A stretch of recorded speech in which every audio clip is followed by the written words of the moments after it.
नमस्कार. आज आपण आषाढ शुक्ल पक्षातील देवशयनी एकादशी व्रतकथा ऐकणार आहोत. या एकादशी व्रतामुळे अनंत पुण्याची फळप्राप्ती होते. चला तर मग कथेला सुरुवात करूयात. धर्मराजा म्हणाला, हे श्रीकृष्णा, मला देवशयनी एकादशीचे महात्म्य ऐकण्याची इच्छा आहे. तेव्हा कृपा करून ते सांगावे. श्रीकृष्ण म्हणाले, पूर्वी एकदा ब्रह्मदेव आणि नारद बोलत बसले असताना ब्रह्मदेवानी नारदाला याच एकादशी व्रताचे महात्म्य सांगण्यास सुरुवात केली. ब्रह्मदेव म्हणाले, नारदा, कृतयुगात पृथ्वीवर मांधाता नावाचा शुद्ध आचरणशील प्रजादक्ष प्रजेच्या हितामध्ये आपले सुख मानून प्रजेचे पालनपोषण रक्षण ही कर्तव्य करीत राज्य करीत होता. सत्वशील राजा, सुखी समाधानी प्रजा असा सुंदर विलक्षण मेळ त्याच्या राज्यात होता. राजा यज्ञयाग आणि दानधर्म करून धार्मिक कृत्याला सतत उत्तेजन देत असे. असे असताना या सुखी समृद्ध राज्यात लागोपाठ 3 वर्षे अजिबात पाऊस पडला नाही. अवर्षणाने अति उग्ररूप धारण केले. प्रजा अस्वस्थ झाली. प्यायला पाणी नाही. जनावरे चारा पाण्याविना तडफडून मरू लागली. अन्न पाण्याची व्यवस्था राहिली नाही. त्यामुळे राजकारभारात शिथिलता येऊ लागली. स्वास्थ्यापासून ढळू लागली. प्रजा सैरभैर झाली. सुविचाराचा लोप झाला. दुर्बुद्धीचा उदय झाला. एकमेकांबद्दलचे प्रेम विश्वास नाहीसा झाला. स्वार्थासाठी नीच कर्मे सुरू झाली. धर्माचा अधपात होऊ लागला. धर्म अधर्माचा विचार सुटल्यामुळे स्वकर्तव्यारूपी यज्ञ बंद झाले. त्यामुळे देवता असंतुष्ट झाल्या. प्रजेच्या दुःखाने राजा व्याकुळ झाला. प्रजेच्या तक्रारी ऐकून राजा म्हणाला, मी तुम्हाला या अवर्षणाच्या संकटातून निश्चितच बाहेर काढीन.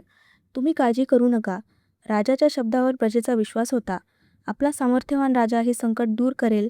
राजा घोड्यावर बसून वनामध्ये अंगिरस ऋषीच्या आश्रमात गेला. अंगिरस ऋषी योग्य उपाय मंत्र देतील याबद्दल त्याला विश्वास होता. त्यांना साष्टांग नमस्कार केल्यावर राजा म्हणाला, ऋषीवर्य, माझ्या राज्यावर सतत 3ऱ्या वर्षी अवर्षणाचे संकट आले आहे. आपण त्रिकाल ज्ञानी आहात. आम्हाला या अरिष्टाचे कारण आणि त्यावर उपाय सांगावा.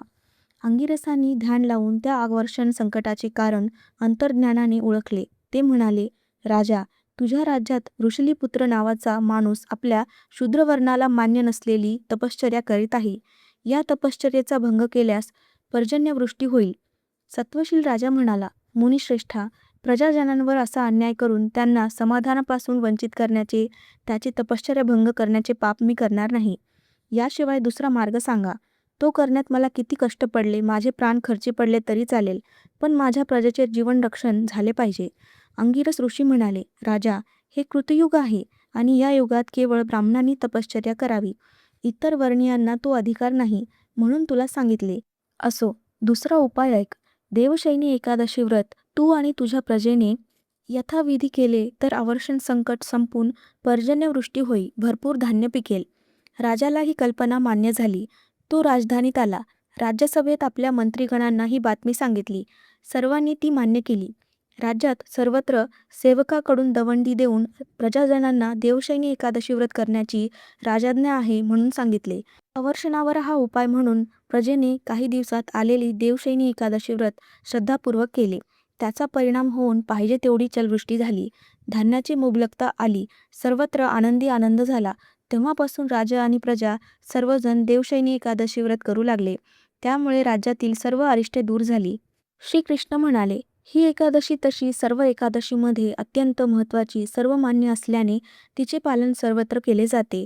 या एकादशीपासून चातुर्मासाला प्रारंभ होतो. तो कार्तिक शुक्ल पक्षातील एकादशीपर्यंत हा कालखंड चातुर्मास म्हणून ओळखला जातो.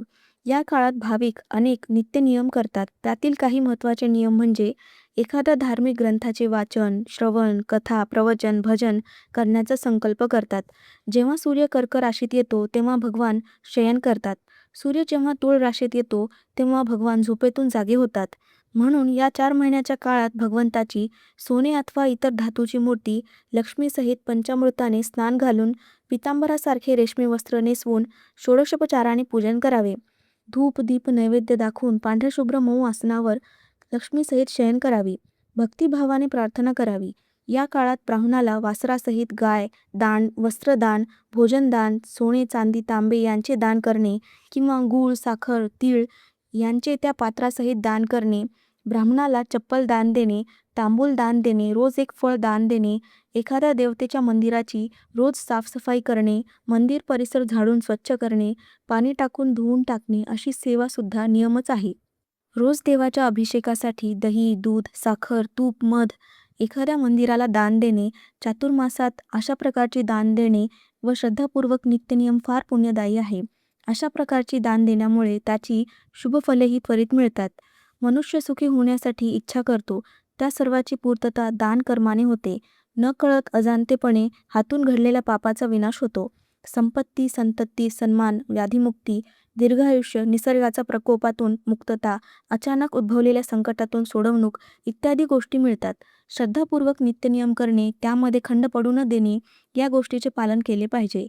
अश्रद्ध नास्तिक व्यक्तीची संगत करू नये, त्याच्याशी वाद घालू नये. चातुर्मासाच्या काळात दारू, सिगरेट, तंबाखू, अन्य व्यसनी करू नयेत. त्याचप्रमाणे मांस, मासे, अंडी, कांदा, लसूण अशा निषिद्ध पदार्थाचा आहारात समावेश करू नये. एखाद्या व्यवहारात फसवणूक झाली तरी समोरच्या व्यक्तीला अपशब्द बोलू नये. कठोर बोलून त्याचा अपमान करू नये. ती एक प्रकारची हिंसाच आहे. त्यासाठी अनेक पर्याय आहेत, ते करावे. खोटे बोलणे, खोटा व्यवहार यामुळे चातुर्मासात भक्तिभावाने केलेले नियम फलद्रूप होत नाहीत. त्यासाठी शुद्ध अंतःकरण आणि शुद्ध आचरण असणे आवश्यक आहे. अशी ही आषाढ शुक्ल पक्षातील देवशयनी एकादशी व्रतकथा संपूर्ण. श्रीकृष्णार्पणमस्तु.